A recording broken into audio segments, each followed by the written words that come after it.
Deuxième cours sur les généralités sur le ministère, on a fait une petite introduction à généralité, qu'est-ce qu'une œuvre de Dieu. Je vous rappelle que ce cours sera en deux parties avec deux enseignants différents. Alors, nous sommes en train de voir les fondations d'un vrai ministère, d'une vraie œuvre de Dieu, les généralités. Qu'est-ce que c'est qu'une œuvre de Dieu? C'est la question qu'on se pose. Et dans la deuxième partie, donc, vous aurez les 5 phases d'une œuvre de Dieu normale, je dirais là où une œuvre de Dieu doit passer. Et puis, dans le deuxième volet de cette série d'enseignements, vous aurez des qualités au niveau du caractère, les qualités d'éthique, d'excellence de personnes qui doivent être dans le ministère. Alors, on avait vu leçon numéro 1, nous en sommes là d'ailleurs, généralité, qu'est-ce qu'une œuvre de Dieu? Numéro 1, on a vu que Dieu veut qu'on réussisse dans le ministère. Si Dieu nous appelle, si Dieu nous oint, Dieu veut qu'on réussisse. Mais malheureusement, on s'aperçoit que dans la pratique, c'est loin d'être le cas. Tous les ministères ne réussissent pas. Et pourtant, la réussite dans le ministère, c'est la prospérité dans le ministère, c'est-à-dire de réussir à faire ce que Dieu nous demande. Parce qu'une vision est quelque chose, une parole de Dieu est quelque chose d'immatériel. Et entre cette parole et la matérialisation, c'est-à-dire la réalisation de cette parole, eh bien, il y a un immense fossé qu'il va falloir remplir. Et évidemment, l'homme a un rôle à jouer. Alors, Dieu veut qu'on réussisse parce qu'il y a trop de gens qui ont des visions, qui ont eu des paroles de Dieu et qui sont enterrés avec leurs visions et enterrés avec leurs jolies paroles et pourtant qui venaient du Seigneur. Quelle tristesse! C'est lamentable et on le voit beaucoup. Et il y a des raisons à cela. Alors, la deuxième chose qu'on s'est posée, c'est, on s'est dit, mais pourquoi? Deuxième question, c'est quoi?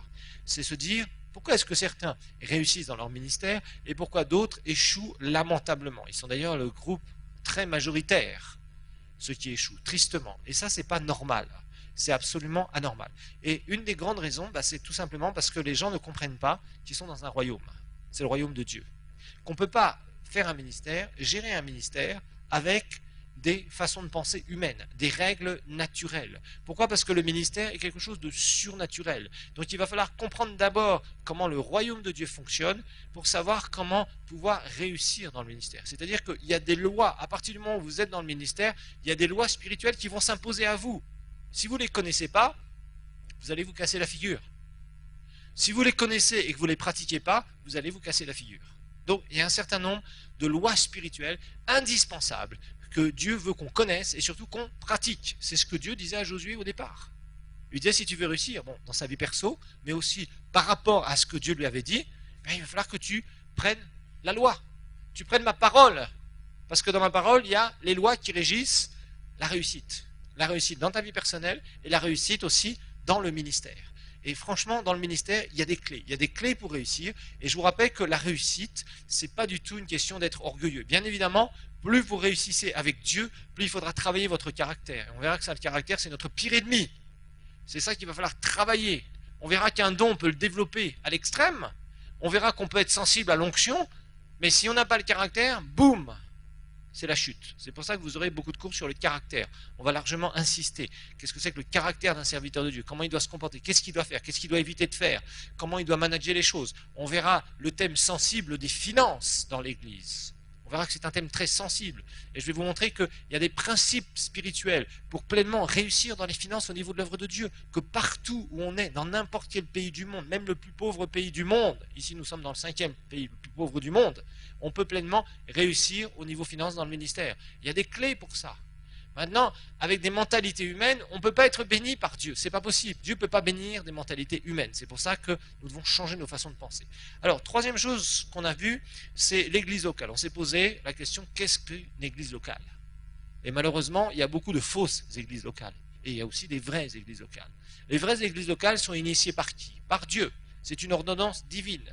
Il faut à la tête quelqu'un qui est loin de Dieu, qui a reçu un manteau divin, qui a des capacités surnaturelles. Une église locale ne doit pas naître parce que quelqu'un a décidé, ou un bon businessman qui a des sous en se disant, moi j'ai envie de faire une église, je vais louer un beau bâtiment, je vais appeler un pasteur et on va démarrer une église dont je serai le propriétaire.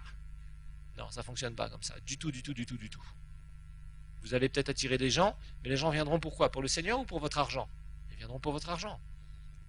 Et ça amènera une catastrophe. Et puis le pasteur qui sera sous votre leadership, entre guillemets, ça sera ni plus ni moins votre marionnette.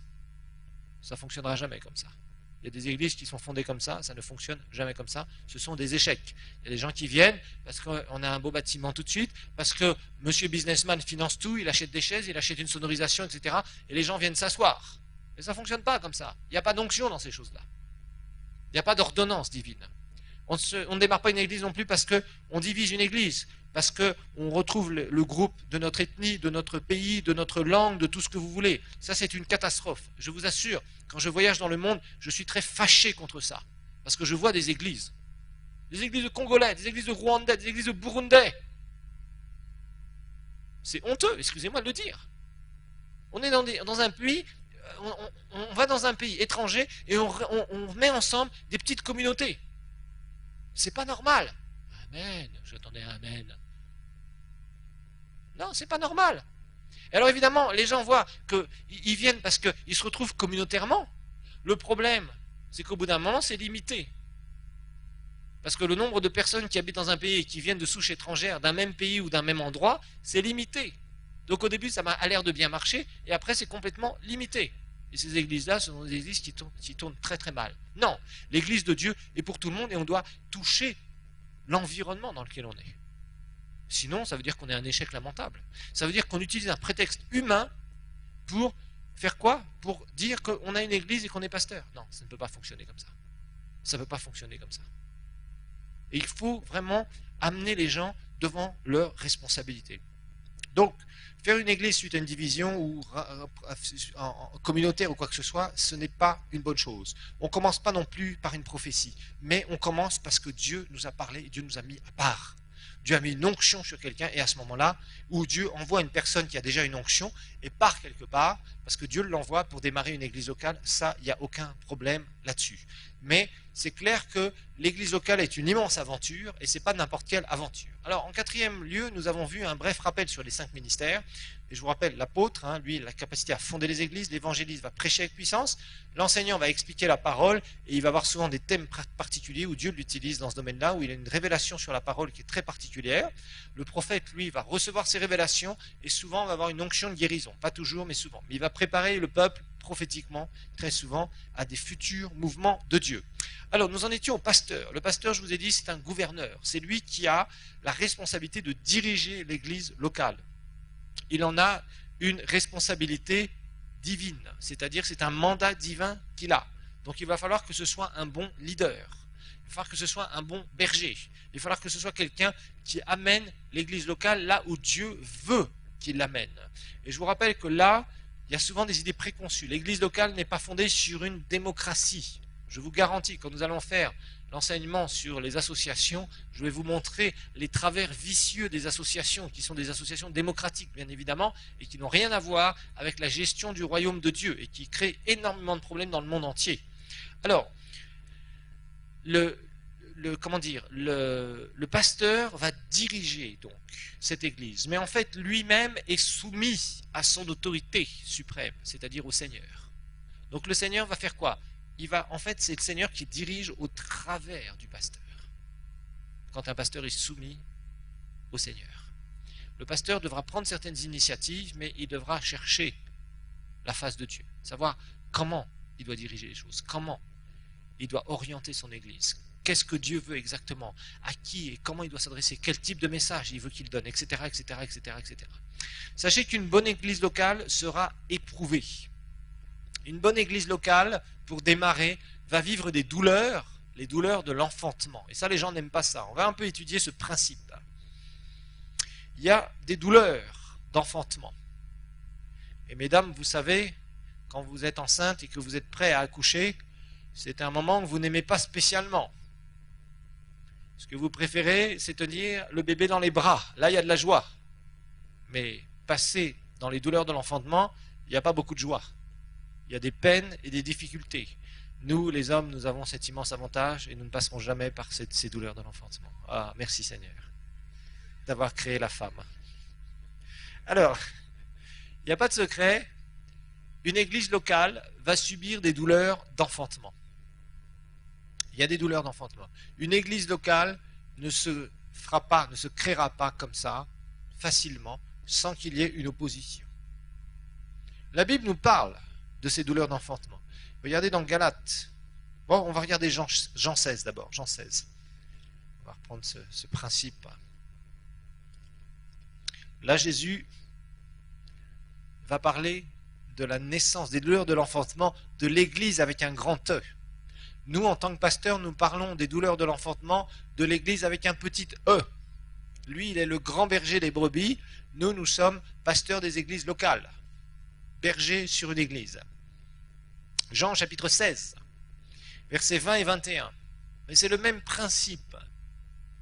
Quand Jésus a donné la naissance à l'église, ça ne s'est pas fait comme cela. Il a dû souffrir pour enfanter l'église.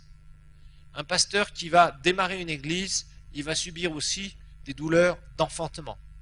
Celui qui pourra dire « l'église est née, je me suis reposé tranquillement et tout s'est fait tout seul », c'est un menteur. Il n'y a aucune église comme ça, de vraie église. Un truc religieux, oui peut-être, mais une vraie église, non. Parce qu'il y en a un qui n'aime pas l'église locale, il s'appelle le diable. Et croyez-moi, il s'opposera particulièrement aux vraies œuvres de Dieu. Donc Jean chapitre 16, versets 20 et 21. En vérité, je vous le dis, vous pleurerez et vous vous lamenterez, et le monde se réjouira. Vous serez dans la tristesse, mais votre tristesse sera changée en joie. La femme, lorsqu'elle enfante, a de la tristesse parce que son heure est venue. Quand elle a donné le jour à l'enfant, elle ne se souvient plus de sa douleur, à cause de la joie de ce qu'un être humain, un homme, soit venu dans le monde. Ça, c'est ce que Jésus disait à propos des souffrances qu'il allait subir pour donner naissance à son Église, c'est-à-dire donner la capacité à l'homme pécheur qui a un cœur repentant et qui croirait dans son sacrifice de pouvoir naître de nouveau. Et ça s'est fait dans les douleurs d'enfantement. Les disciples, on a étudié l'identification, on a vu que tout autour de la croix, les gens qui aimaient le Seigneur, ça a été dur, mais surtout lui qui a subi ces choses. Regardez Galates, chapitre 4, verset 19. Paul va nous éclairer aussi sur la façon dont il exerçait le ministère envers les églises de la province de Galatie. Et rappelez-vous que la Galatie, c'était une province, c'est pas une ville. Et Paul y avait particulièrement passé du temps dans son premier voyage missionnaire, particulièrement. Pas seulement, mais dans le premier voyage, en tout cas. Galates 4, 19. Paul s'adresse à toutes ces églises qu'il a fondées dans cette province de Galatie. Et il dit la chose suivante. Mes enfants, pour qui j'éprouve de nouveau les douleurs de l'enfantement, jusqu'à ce que Christ soit formé en vous. Jusqu'à ce que Christ soit formé en vous. Les premières douleurs de l'enfantement qu'il avait subies, c'était la naissance de ces églises. Faire naître une église locale, ce sont des moments difficiles. Ça fait mal. L'œuvre de Dieu fait mal à celui qui l'a fait. Je tiens à vous le dire. Servir Dieu a ses joies, mais a aussi ses peines. Nous verrons ce que des serviteurs de Dieu subissent souvent. Il faut l'apprendre, il faut le savoir. Je vous rappelle que là, nous allons découvrir encore une fois de plus que le ministère est comme un iceberg. Ces immenses blocs de glace qui sont vers le pôle Nord ou vers le pôle Sud qui se détachent de la banquise, là où il fait très froid. Et on voit souvent ces icebergs, ce qu'on voit c'est juste cette partie visible qui représente un faible pourcentage, quelques pourcents. Mais tout le reste, c'est la partie immergée qu'on ne voit pas, qui est sous l'eau. Et le ministère c'est comme ça. Le ministère c'est pas prendre un micro et aller crier sur les gens des Amen et des Alléluia et dire nous allons ouvrir la parole de Dieu. Ça n'a rien à voir. Le ministère c'est pas comme certains le pensent, qu'être pasteur c'est travailler 2 heures par semaine. Le dimanche matin. Non. Le ministère, c'est beaucoup plus que ça. Ça va englober beaucoup plus de choses. Et c'est pour ça que vous allez avoir une certaine conscience. Je vais vous conscientiser par rapport à ce qu'est l'œuvre de Dieu, ce que c'est que le ministère, ce que c'est un serviteur de Dieu. Vous allez l'apprendre. Comme ça, si vous rentrez dans votre appel, si vous servez déjà Dieu, ou si vous rentrez dans votre appel, ou si vous entourez un serviteur de Dieu, vous allez savoir comment faire. Et vous allez éviter les erreurs classiques. Parce que vous verrez que souvent, il y a des serviteurs de Dieu qu'on trahit. Il y a des gens de leur entourage qui parfois les trahissent. Leur font des sales coups. On va découvrir ces choses. Donc il va y avoir des temps de souffrance, il va y avoir des temps de persécution. Et le pasteur particulièrement, il va devoir apprendre à diriger l'Église. Et vous savez, quand vous avez un bateau dans les mains, moi mon père était un fanatique de bateau à voile. Il était tellement fanatique qu'on avait une maison en France et au fond du jardin, il avait construit un hangar de 12 mètres de long et 4 mètres de haut, si mes souvenirs sont bons. Pour moi, c'était immense à l'époque. 3 mètres ou quelques de profondeur. Et là-dedans, il avait construit lui-même son bateau. Il avait mis 10 ans à le faire. C'était un fanatique de voile. Il n'avait pas l'argent pour s'acheter un bateau cash. Alors, il avait construit comme ça pendant des années et des années. Et un jour, il y a une grue qui est venue. Une grosse grue qui est venue et qui est venue prendre le bateau, qui l'a mis sur une remorque et qui l'a amené vers l'eau. Et croyez-moi, diriger un bateau, quand vous n'avez aucune expérience, c'est une catastrophe. C'est difficile à faire. Vous pouvez rapidement faire naufrage. Eh bien, l'église locale, c'est comme ça. L'église locale, le capitaine du bateau, c'est le pasteur. Et ce pasteur, ce capitaine, il va devoir savoir naviguer. Et il y a des temps où il y a le temps qui est très calme. La mer est comme une mer d'huile, où tout a l'air de très bien aller. Et d'un seul coup, vous avez une immense tempête. Et le capitaine du bateau, il va falloir qu'il sache naviguer dans les temps calmes et aussi dans les temps de tempête. Donc il va passer des temps extraordinaires, mais il va aussi passer des temps difficiles, des temps où il aura l'impression que rien n'avance, des temps où il a l'impression qu'il y a vraiment des attaques sataniques, et ce sont des attaques sataniques réelles, pour faire périr l'œuvre de Dieu, pour en vouloir à sa santé, à sa vie, à ses finances, à toutes sortes de choses. Il va dire des choses et certaines fois ça va être déformé, etc., etc., etc. Il va faire des erreurs aussi, on va étudier tout ça. C'est très intéressant à étudier quand on connaît ce qu'est le ministère. Franchement, c'est passionnant le ministère. C'est super quand on réussit, c'est une tragédie quand on échoue. C'est comme un bateau. Le jour où vous avez amené tous les passagers à bon port, ils vous disent tous « Merci capitaine, c'était formidable ». Mais si vous faites naufrage, croyez-moi que les choses seront difficiles pour vous. On vous posera plein de questions si vous êtes encore en vie. Pourquoi est-ce que ce bateau a fait naufrage? Qu'est-ce qui s'est passé? Etc., etc., etc. Et vous aurez la honte. Vous savez que les bons navigateurs de l'ancien temps, quand leur bateau faisait naufrage, ils mouraient avec le bateau. Ils se donnaient la mort. Un bon capitaine disait toujours « C'est fini, si mon bateau fait naufrage, je coulerai avec mon bateau ». Et c'était le dernier à quitter le bateau. Ce n'était pas le premier comme beaucoup de pasteurs qui quittent le bateau le premier.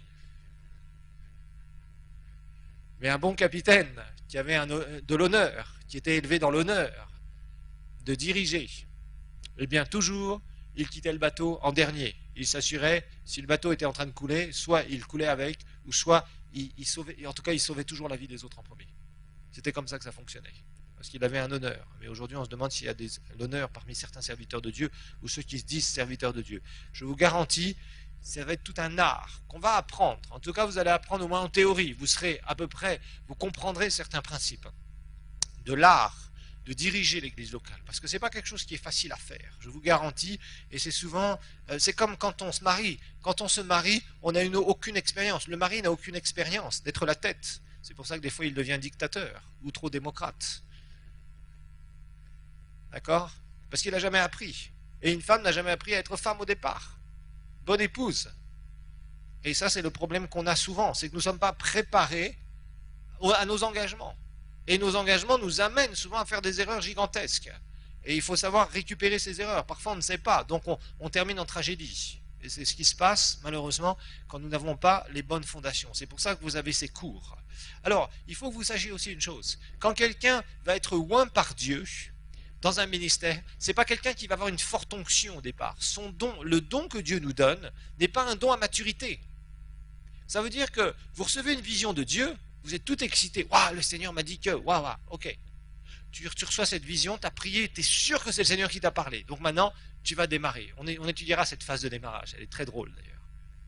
Et en fait, il faut savoir une chose, c'est que le don que vous avez reçu du Seigneur n'est pas un don qui est à maturité. Dieu ne fait jamais des dons à maturité.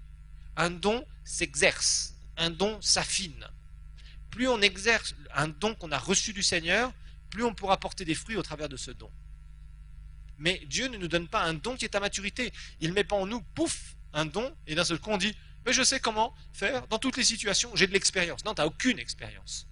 Tu as un don, et il va falloir que tu utilises ce don. Et plus tu vas utiliser ce don correctement selon les lois divines, plus ce don va se développer, plus tu vas prendre confiance en toi, et plus tu vas savoir faire les choses, et plus tu vas gagner en expertise. Et normalement, quelqu'un qui a des années et des années dans le ministère devrait savoir vraiment comment naviguer, correctement. Vous savez, les bons navigateurs, ils savent faire les choses.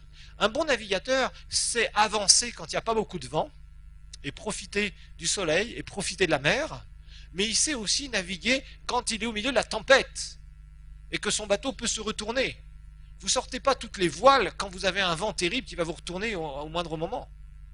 Mais vous prenez une petite voile qu'il faut savoir mettre d'une certaine façon. Et puis, vous commencez à vous arranger pour ne pas récupérer trop d'eau dans votre bateau. Et puis, vous vous mettez dans une certaine direction et petit à petit, vous essayez de sortir au maximum de la tempête, doucement. Et ça, c'est tout un art. Et le pasteur doit être un bon navigateur. Nous étudierons cela. Mais sachez que l'onction du ministère n'est pas une onction qui d'un seul coup va nous propulser dans les hauteurs. Vous verrez rarement un ministère qui commence et au bout d'un an ou deux, d'un seul coup, draine énormément de gens. Ou si vous le voyez là, il va monter, mais s'il ne travaille pas énormément sur lui, il va faire comme ça. Et parfois nous avons tristement dans l'histoire de l'Église, des gens qui avaient des dons extraordinaires. Ils prêchaient, d'un seul coup, il y a des milliers de gens qui sont venus les voir. Ils démarrent une église et en quelques mois, ils ont des centaines et des centaines de personnes. Waouh! D'accord. Mais après, qu'est-ce que tu vas faire? Comment tu vas gérer ça? Parce qu'on verra que réussir est une chose, mais gérer le succès en est une autre. Ouh, nous allons découvrir pas mal de choses ici. On verra que ça fait partie aussi des qualités d'un bon navigateur, c'est de savoir gérer le succès. Et beaucoup de gens ne savent pas gérer leur succès, malheureusement. Et quand le succès vient trop vite, souvent, malheureusement, le serviteur de Dieu se gonfle la tête et il pense qu'il est capable de tout. Et là, il y a un moment où il essaye de faire certaines choses et c'est là où il dérape et il chute et il se retrouve par terre. Donc nous verrons ces principes ici. Mais sachez que Dieu ne peut pas mettre une trop forte onction au départ. Parce que rappelez-vous qu'il y a ce principe.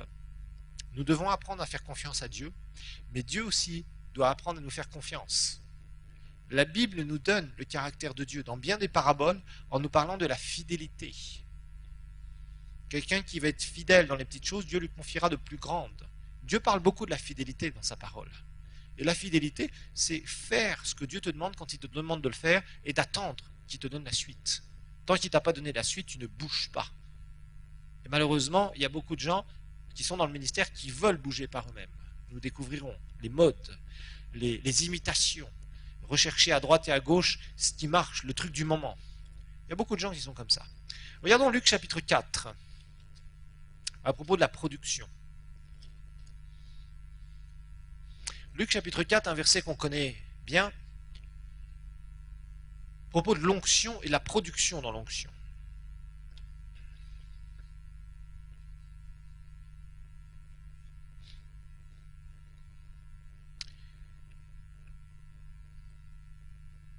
Verset 18, Luc 4. L'Esprit du Seigneur est sur moi parce qu'il m'a oint pour guérir. Vous vous rappelez des pour ici, ceux qui ont le cœur brisé, pour annoncer la bonne nouvelle aux pauvres. Il m'a envoyé pour proclamer aux captifs la délivrance et aux aveugles le recouvrement de la vue, pour renvoyer libres les opprimés, pour proclamer une année de grâce du Seigneur. Un bon ministre de l'Évangile est un arbre qui pousse et qui doit porter son fruit en sa saison. Un ministre de l'Évangile est comme un arbre planté dans le jardin privilégié de Dieu, qui doit pousser et qui doit porter ses fruits en sa saison. On regarde l'arbre à son fruit.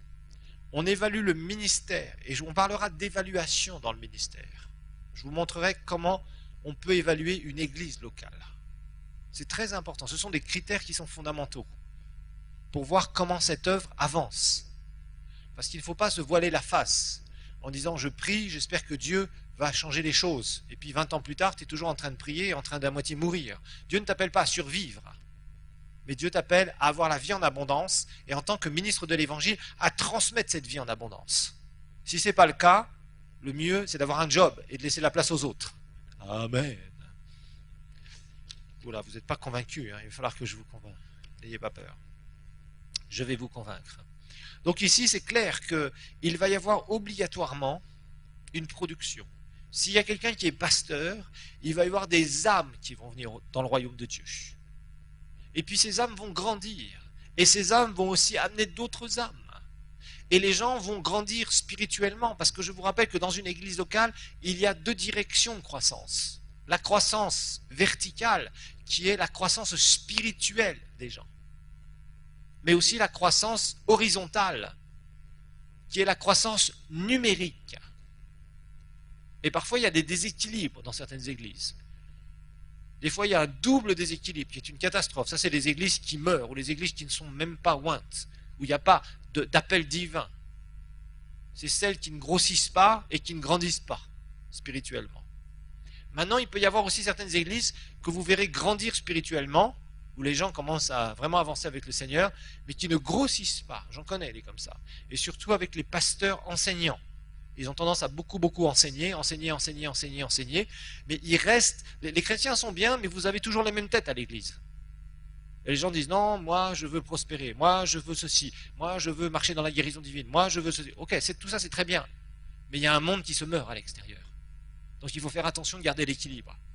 Et puis il y en a d'autres, elles grossissent beaucoup parce que les gens ont soif de Dieu, ils ont soif de se donner au Seigneur. Donc c'est facile, on prêche et les gens viennent au Seigneur, mais il n'y a pas de croissance spirituelle. Les gens 5 ans, 10 ans, 15 ans plus tard, vous les retrouvez dans le même état lamentable. J'entends beaucoup de gens me dire le témoignage suivant. Oui, moi quand j'ai reçu le Seigneur, vraiment j'étais bouillant pour le Seigneur, mais au bout de 3 ans, 4 ans, 5 ans, vraiment, bon, c'est bien, je sais que je suis sauvé, mais franchement ma vie chrétienne c'est lamentable. Il y a beaucoup de gens comme ça. C'est triste, ça veut dire qu'il n'y a pas de croissance spirituelle. Non, les années que tu as davantage dans le Seigneur, c'est des années où ta relation avec Dieu doit être de plus en plus forte, où tu dois vivre de plus en plus d'expériences avec Dieu, où tu dois voir l'accomplissement de ce que le Seigneur t'a donné.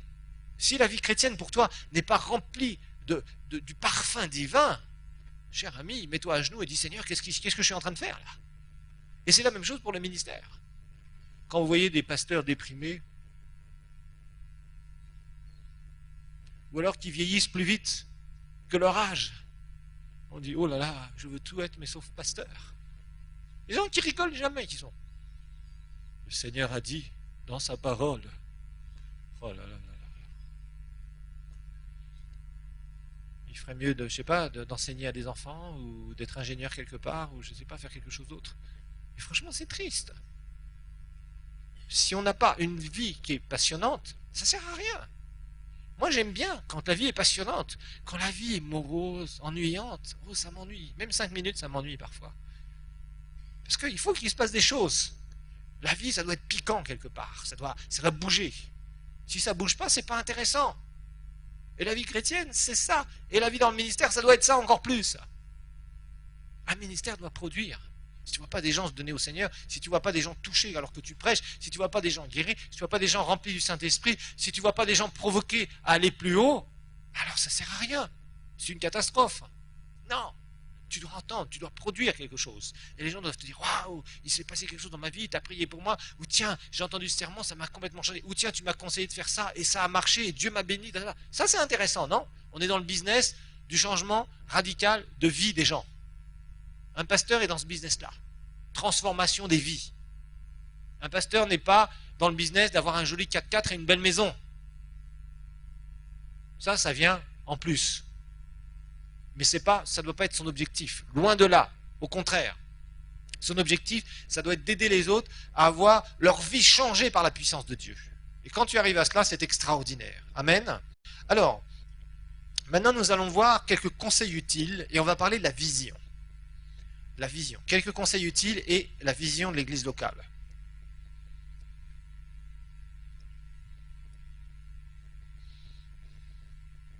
Et là, on va voir différents points. Des points qui sont importants, qui sont fondamentaux.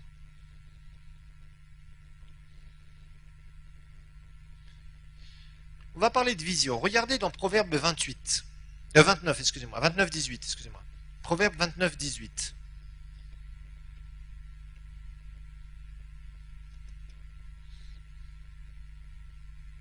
Proverbe chapitre 29, verset 18, nous dit, quand il n'y a pas de vision, le peuple est sans frein. 29, 18. Quand il n'y a pas de vision, le peuple est sans frein. Ou, dans d'autres traductions, le peuple s'égare. Ou il va nulle part. Ou il fait n'importe quoi. Quand il n'y a pas de vision.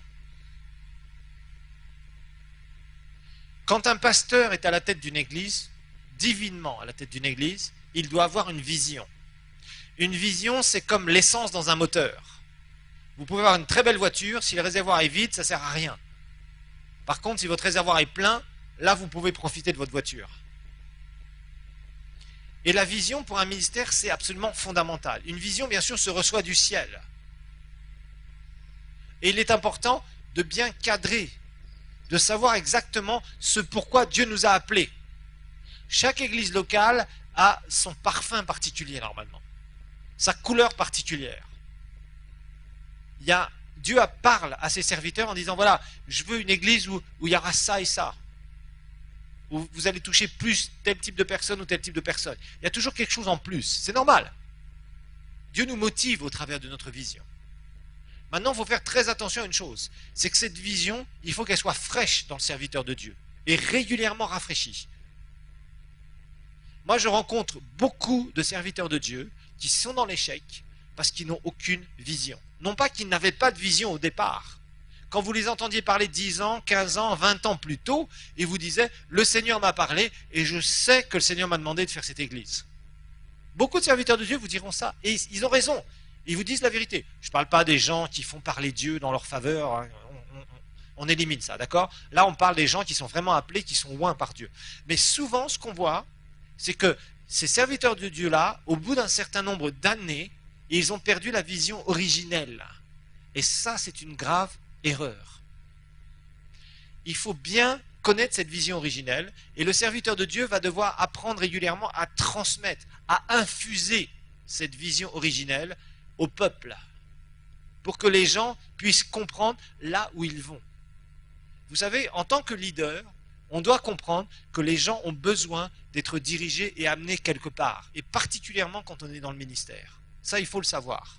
Nous sommes des êtres humains et nous marchons, et vous aurez des cours sur le leadership, je vous le garantis, nous marchons avec des gens qui nous dirigent quelque part, qui nous provoquent quelque part pour qu'on les suive. Chacun d'entre nous, on est leader quelque part, mais on est suiveur aussi quelque part. Et ça, il faut qu'on le réalise. Et dans le domaine spirituel, dans le domaine des églises locales, il est très important que le pasteur soit un visionnaire. Beaucoup de gens sont dans des églises où il n'y a pas de vision. Et la Bible nous dit, quand il n'y a pas de vision, le peuple fait quoi? Il s'égare. Il attend, il est comme dans un désert. Tu tournes en rond, tu ne sais pas où tu vas. Il n'y a pas de motivation, il n'y a pas de parfum.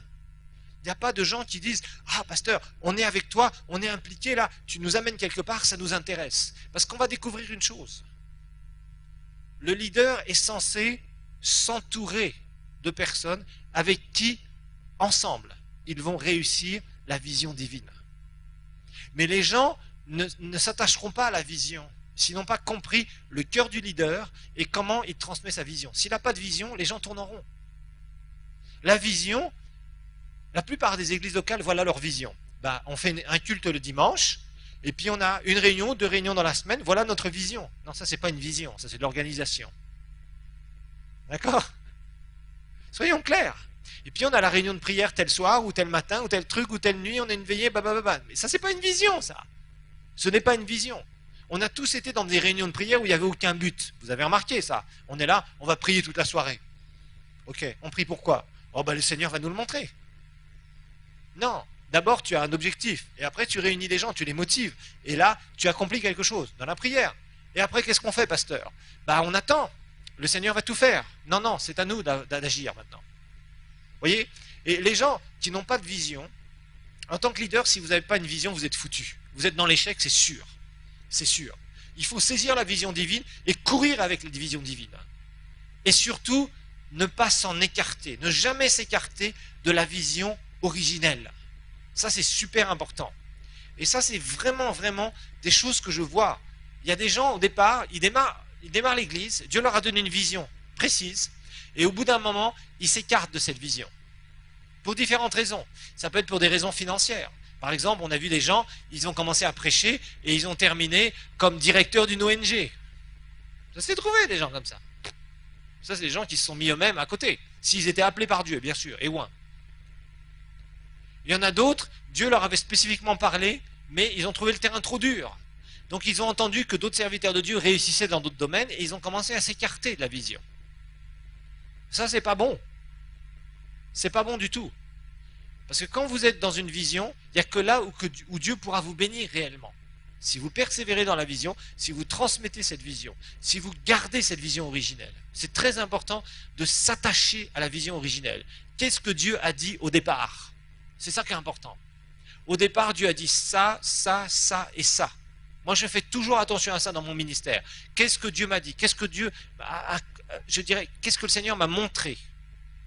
Et il y a différents volets. Il y a même des choses qui commencent à se réaliser maintenant, alors que Dieu me les a dites il y a 15 ans, 17 ans. Qui commencent un petit peu, et commencent à voir le jour juste un petit peu. Des choses que j'ai parlé des années et des années à l'avance, et qui se réalisent. Mais je sais que c'est la vision de Dieu. Il y a des choses aujourd'hui que je parle, et je n'en vois même pas un atome de réaliser. Mais je sais que ça se réalisera. Parce que je sais comment Dieu fonctionne. Dieu nous donne une vision, on la parle, on commence à travailler, on bosse dur, on s'attache à cette vision, on reste dans cette vision, et au bout d'un moment, on perce. C'est comme ça que ça fonctionne avec Dieu. Mais des fois, pour percer, ça demande des années. 5 ans, 10 ans, 15 ans de ta vie. Est-ce que tu es prêt à faire ça? Dans les moments où tu vois rien, et pourtant tu es sûr que le Seigneur t'a parlé.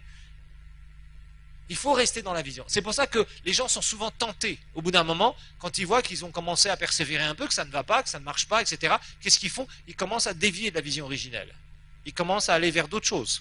Et ça, c'est pas bon. Des fois, Dieu avait vraiment mis quelque chose de spécial au niveau du Saint-Esprit, par exemple, ou des dons du Saint-Esprit, et puis la personne, bon, elle a senti que les gens n'étaient pas très contents avec ça au départ, donc ils s'opposaient à certaines choses de l'Esprit.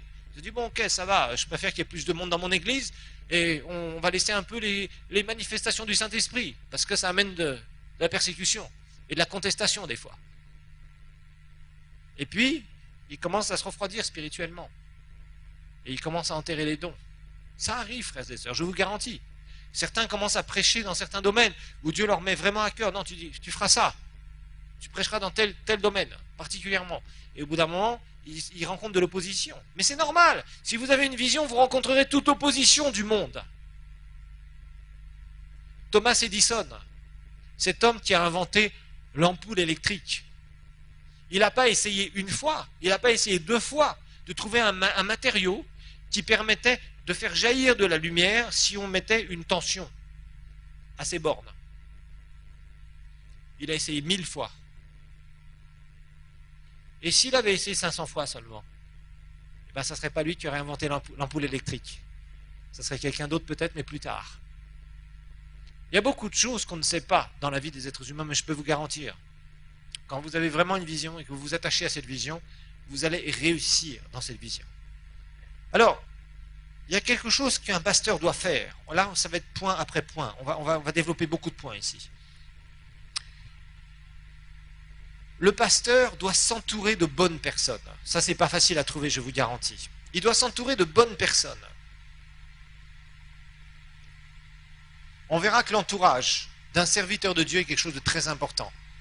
Et l'entourage d'un serviteur de Dieu, ça ne doit pas être tous les candidats à la prédication. Parce que ça, c'est le problème qu'on a avec beaucoup de gens. Les gens disent, oui, moi je vais t'aider, pasteur.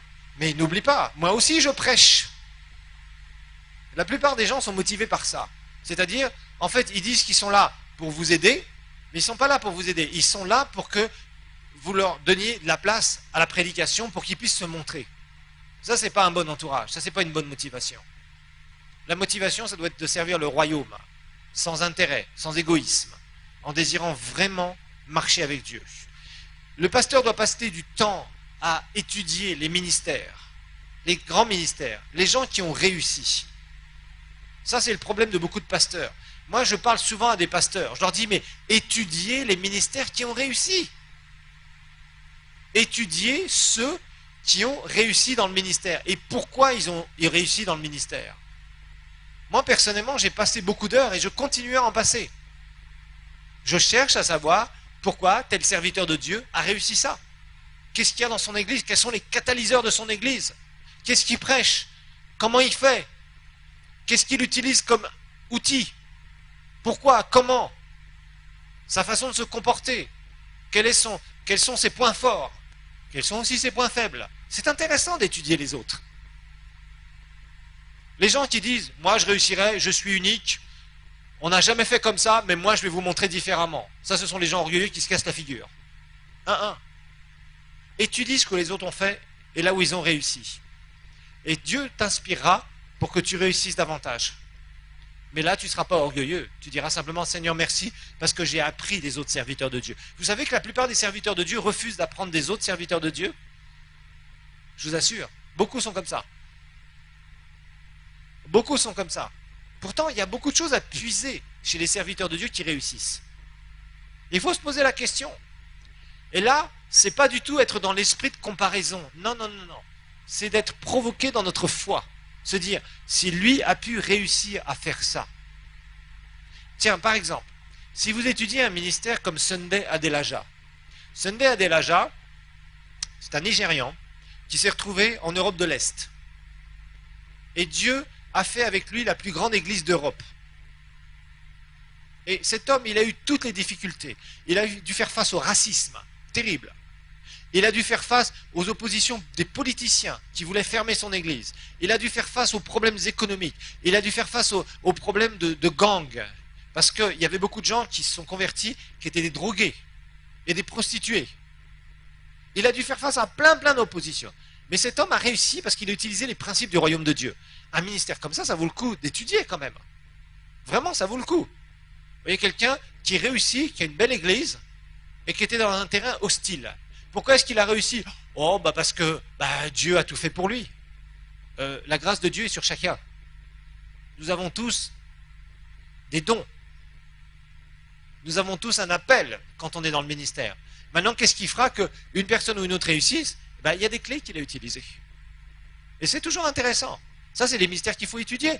Il y a des ministères aux États-Unis qui sont intéressants à étudier. Des ministères en Afrique, des ministères en Europe, des ministères en Asie, partout dans le monde, des ministères en Australie. Pourquoi est-ce qu'ils sont réussis comme ça? Il y a des clés. On peut se poser la question. Et pourquoi il y a beaucoup de groupes de louanges qui échouent lamentablement? On peut savoir aussi, on peut en tirer des conclusions. Tout ça, il faut se poser des questions. Pourquoi est-ce qu'il y en a qui réussissent vraiment et qui sont une grande bénédiction pour l'Église de Dieu? Et pourquoi il y en a qui sont de misérables sans vision, qui vont nulle part et qui amènent les gens nulle part? Il n'y a rien de pire pour un leader que d'amener les gens qui le suivent nulle part. C'est épouvantable. C'est honteux. Si tu fais ça dans ton boulot, c'est dans le naturel. Mais faire ça dans l'Église de Dieu, c'est un scandale. C'est honteux. Donc il faut se poser des questions. Quand on étudie des gens qui ont réussi, ça nous met au défi. Ça nous tire vers le haut. Parce qu'en tant que serviteur de Dieu, vous voyez, quand vous servez Dieu, vous avez des gens sous votre responsabilité. Et ces gens-là, ils viennent avec leurs problèmes. Ils viennent parce qu'ils ont besoin de prière, ils ont besoin de ceci, ils ont besoin de conseils, etc. Donc ils puisent de vous. Et vous, en tant que serviteur de Dieu, qu'est-ce que vous faites? Si constamment vous êtes une source, il y a des moments aussi où il faut vous ressourcer. C'est-à-dire qu'il faut aller voir d'autres personnes qui sont dans le ministère ou étudier les personnes qui sont dans le ministère qui vont vous provoquer dans quoi? Dans votre vision et votre foi. Vous allez voir des gens qui sont dans des terrains plus hostiles que vous et qui ont réussi. Pourquoi ils ont réussi? Pourquoi est-ce que moi, ça ne démarre pas là? Pourquoi? Et à ce moment-là, on se pose des questions et on se remet en question. Et quand on se remet en question, c'est toujours bon. Parce qu'à ce moment-là, on est tiré vers le haut. On se dit non, ça c'est pas normal. Je veux aller plus haut, je veux aller plus loin. Je veux qu'il y ait quelque chose qui bouge. Moi, personnellement, dans mon ministère, j'aime que les choses bougent. Je parlais avec un frère ce matin et il me disait, pasteur, vraiment, avec toi c'est bien parce qu'on a toujours l'impression que tu es en train de réfléchir sur comment améliorer, comment faire ceci. Oui, et encore, et ça sera comme ça toute ma vie. Parce que le jour où tu t'arrêtes de vouloir changer et de vouloir améliorer ce que tu es en train de faire, c'est le jour où tu es sur la descente. Le jour où tu es tout le temps en train de te dire qu'est-ce que je peux faire pour que ce soit mieux, pour qu'on aille plus haut, pour qu'on soit plus influent, pour que le Seigneur soit plus glorifié, pour que, qu'est-ce que je peux faire? Là, tu es sur la montée. Le jour où tu es satisfait et que tu commences à te dire maintenant je vais à la retraite, c'est là où tu descends. Et malheureusement, il y a beaucoup de ministères, ils ont juste monté un petit peu comme ça et ils sont constamment sur la descente. Et ils se cassent la figure, constamment.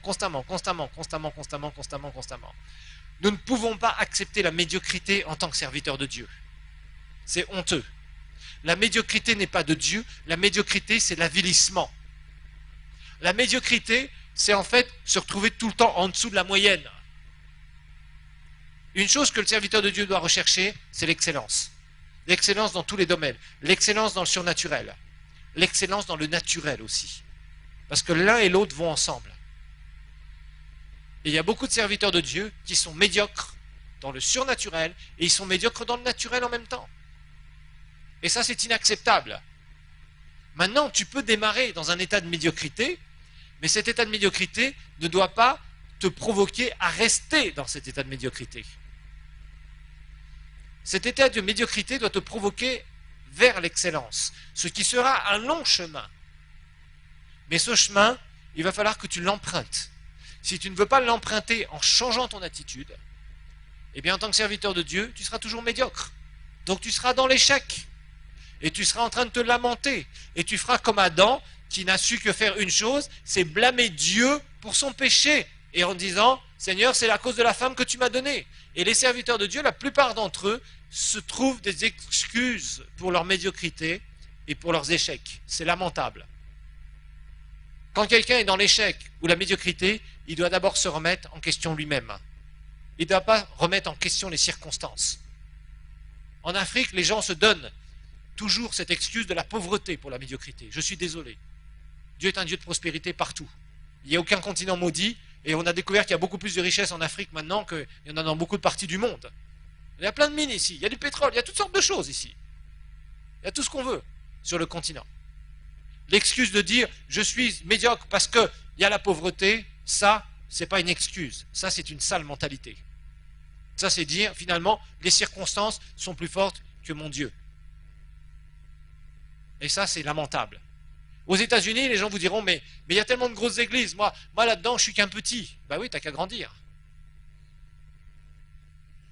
En France, les gens vous diront ils se convertissent pas, c'est dur. Mais moi, je connais des gens comme ça. Je connais une pasteur d'origine burundaise qui a fait partie de notre église, qui était à l'IBH, là où vous êtes.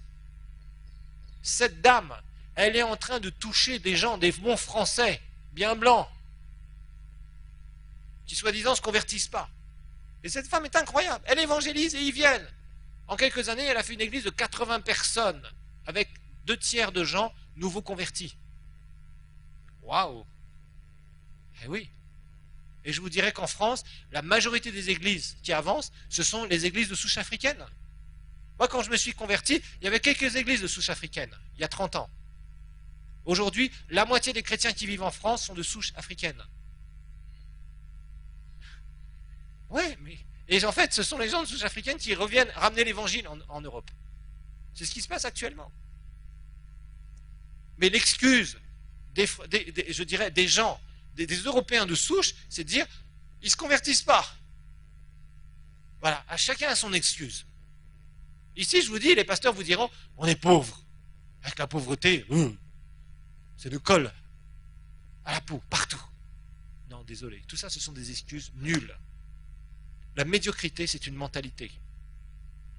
La médiocrité n'est pas divine.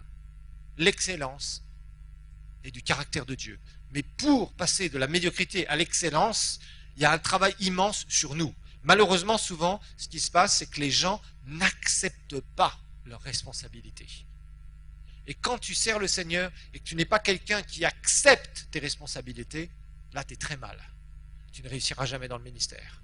Tu es en train toi-même de fermer les portes de ton ministère. Et il y a des gens qui sont comme ça. Ils ferment les portes de leur succès du ministère par leurs attitudes.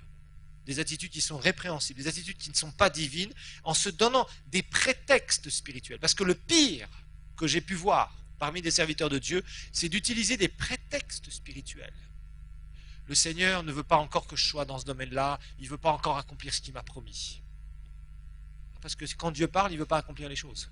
Bien sûr qu'il veut les accomplir. Il veut les accomplir bien plus vite que tu ne peux le penser.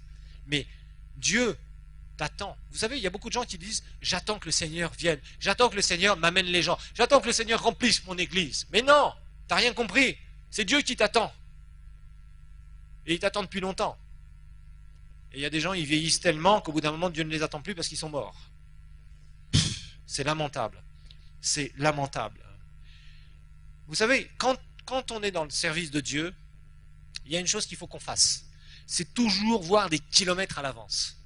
Si vous êtes leader, vous ne pouvez pas voir là où vous en êtes. Il faut toujours penser plus haut, préparer plus haut, voir plus haut. Quelqu'un qui n'est pas dans cette mentalité-là, c'est quelqu'un qui n'avancera jamais. Parce que ce que tu vois, ce sont les choses à l'avance. Ce que tu es en train de réaliser, c'est ce qui se passe au temps présent. C'est le niveau dans lequel tu es.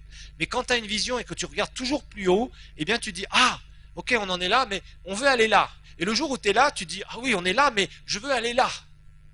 Et c'est là où tu es toujours provoqué à vouloir que les choses changent et à aller plus haut, à aller plus loin. Ça fait partie de la motivation de la foi d'un serviteur de Dieu. Penser petit, croire petit et réaliser petit, c'est pas divin. Oui, Seigneur, nous sommes des humbles serviteurs de Dieu. Tu vois notre petite église dans notre petit coin de terre, Seigneur, de cette petite ville, de ce petit pays, de ce petit continent, Seigneur. C'est lamentable. Ça, c'est pas de l'humilité, je répète, c'est de la stupidité. Penser grand, croire grand, réaliser grand, ça c'est divin. Dieu veut nous amener dans les hauteurs. Dieu veut, et je vous garantis sur ce continent aujourd'hui, ce que Dieu veut. Vous savez, il y a beaucoup d'évangélisation qui est faite sur le continent ici. Ce que Dieu veut, c'est des puissantes églises influentes et établies. Et ça, on ne peut pas jouer à l'église pour avoir ça. Ça demande à ce qu'il y ait des serviteurs de Dieu qui prennent leurs responsabilités et qui comprennent ce que c'est que le leadership et la vision que Dieu donne. Dieu veut qu'on réalise immense. Dieu ne veut pas que les pécheurs puissent dominer l'Église, mais il veut que ce soit l'Église qui domine les pécheurs. Rappelez-vous que Dieu a dit à son peuple d'Israël, tu seras la tête et non pas la queue. Et malheureusement, ce qu'on voit, c'est que souvent, les églises sont la queue complètement. Et je dirais même le bout de la queue pour la plupart d'entre eux. C'est triste et c'est honteux. Mais Seigneur, tu es grand, nous te chantons, Seigneur, toi qui as créé les cieux et la terre. Et nous, Seigneur, on est des petits. C'est minable. C'est lamentable. Tu es là comme un mendiant auprès des inconvertis, parce que tu as besoin d'un peu d'argent pour acheter une guitare. C'est la honte. C'est vraiment la honte. Tu prêches Jésus, et puis une heure après, tu dis, j'ai besoin d'un boulot. Non. Ça, c'est inacceptable. Ça, c'est inacceptable. Dieu nous trouve là où on est au départ. Mais si 10 ans, 15 ans, 20 ans plus tard, tu en es là, c'est que tu as un problème sérieux. Et le serviteur de Dieu, c'est la même chose. Si c'est toi qui te fais chasser de partout parce que tu ne payes pas ton loyer d'église, c'est que tu as un problème. Et il y a beaucoup d'églises, c'est comme ça. Mauvais payeurs. C'est honteux. C'est honteux. Soyons clairs. On va parler des réalités du ministère, je vous préviens. Ça va nettoyer un peu. Mais soyons clairs, c'est honteux. Des fils et des filles du roi des rois qui prêchent le royaume éternel et qui viennent là comme des mendiants à tous les points de vue. Non, il y a un problème quelque part. Il est temps que les gens se soient révolutionnés dans leur mentalité. Il y a une chose qui est claire.